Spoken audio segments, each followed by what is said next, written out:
Tyron Woodley has said that he wants to be known as the greatest welterweight of all time. He's got some work to do, but he certainly has his own chapter in that book already with 4 title defenses. His 6 welterweight finishes are tied second most all time. He's got double-digit knockdowns, and his wrestling background from the University of Missouri has certainly served him well in the octagon. But that feature right there, and of course we've seen it at the press conference, the social message of racial equality is certainly something that Tyron Woodley is leaning into this weekend. Your thoughts on kind of fighting with that perspective this weekend? I think it's great that he's taking that on as far as wanting to fight for it. But at the same time, you don't want to put too much on your plate when you have such an emotional fight ahead of you. This fight with Colby Covington is pulling on him for so many reasons in all different kind of areas. He's on a skid, few fight losing skid, and he has a pressure of just dealing with what people say. There's a lot going on, and I think that maybe putting so much on his pressure with all of the things that he's doing, it could hurt him. Yeah, and you mentioned the results in the last 2, and then also the type of fighter on the other side, because say all you want about the trash talk, Covington is a guy who you should probably focus fully on when you're going 5 rounds with him. Absolutely. I mean, Covington is a guy who's going to bring you to that dark place. And when you go to that dark place, before you go there, you have to get ready. You have to mentally prepare yourself to just be able to go through hell and be able to take it. And when your mind is separated, when your mind is fragmented and not on that task, it can be a very hard night. Well, he figures to have everything he can handle against a sizable favorite in the form of Colby Covington, who has desperately wanted this fight. He caught up with Megan Olivi. Thank you so much, guys. Colby, your first camp training under Colby Covington, Inc. So what was the preparation like now under this new umbrella? The preparation was better than it's ever been, Megan. I just feel so well prepared now that I have a team that's completely focused on just me. It's not about a team anymore. It's just, we know this is an individual business. This isn't a team sport. So to have the center and the focus just around me and my development as a fighter, I couldn't ask for anything more. And you're going to see the best Colby Covington 2.0 on Saturday night. What do you believe 2.0 really entails for us?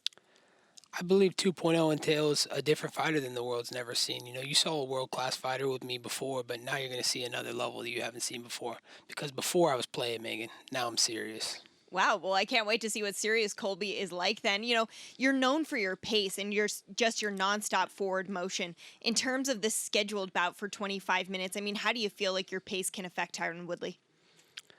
No doubt about it. Tyron Woodley's a tin man with no heart, so my pace is going to break him. He's not going to be able to survive for 25 minutes. He's going to be out of there in 15 max, so I just feel like my pace, my relentless pressure, and my willpower is going to overcome his sorry ass.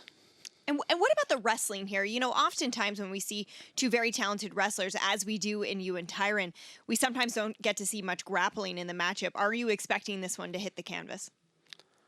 I'm expecting to knock him out first round, so I'm not expecting to hit the canvas and get my hands dirty. So, it's going to be, I'm telling you right now, I'm better than I've ever been, in all facets of martial arts. So you're going to see the best Colby Covington on Saturday night only on ESPN.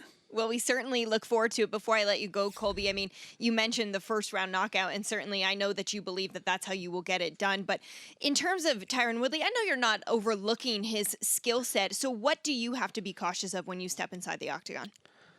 The biggest thing I need to be cautious of when I step in the octagon with Tyron Woodley is if he starts rapping in that octagon.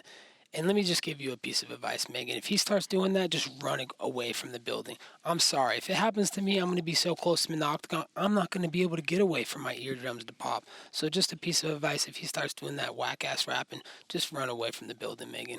Oh, man. All right, Colby. Well, we appreciate it. Good luck to you. I know you are stoked for this fight, as are we. We appreciate your time. Thank you, Megan. Thanks. Guys, back to you. I saw an interview that says I do have to be cautious because he's coming with all he has, but he's back to his old self, right? The dig at the rap career, Tyron Woodley. Yeah. I mean, but here's the thing about it. This is the quietest that we ever seen Colby, and it has to do maybe with the camp that, he's training at MMA Masters to give him a lot more attention, and he feels like he's growing in the championship level or the championship areas where he wasn't before at ATT. By the numbers, he certainly mixes it up. He was a 2-time Pac-10 wrestling champion, All-American wrestler at Oregon State. Thanks for watching ESPN on YouTube. For live streaming sports and premium content, subscribe to ESPN+.